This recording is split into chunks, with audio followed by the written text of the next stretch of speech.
تعلیمی نظام میں خامیاں اور نقل بوٹی کا بڑھتا ہوا رجحان، سوات تعلیمی بورڈ نے حکومت کو حقیقی تبدیلی کے لیے اصلاحاتی پروگرام پیش کر دیا ہے۔ شیری زیادہ اس بارے میں بتائیں گے۔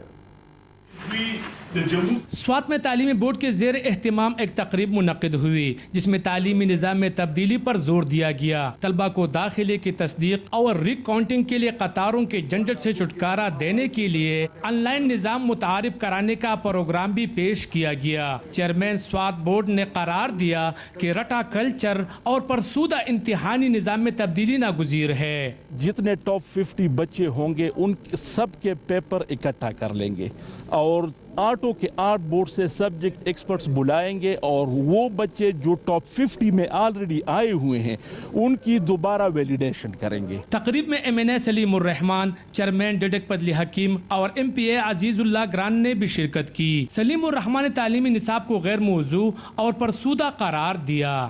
یہ جو ٹیکسٹ بک بورڈ والے ہیں اس کو مرج کیا جائے بورڈز میں، board of intermediate and secondary education میں مرج کیا جائے تاکہ بورڈ والے جو ریکمینڈ کرے وہی سبجیکٹس ہوں۔ تعلیمی ماہرین کے مطابق اگر ملک میں جدید خطوط سے آراستہ ایک ہی تعلیمی نظام متعارف کرایا جائے تو حقیقی معنوں میں تعلیمی انقلاب لایا جا سکتا ہے۔ شیرین زادہ، ہم نیوز، منگورہ، سوات۔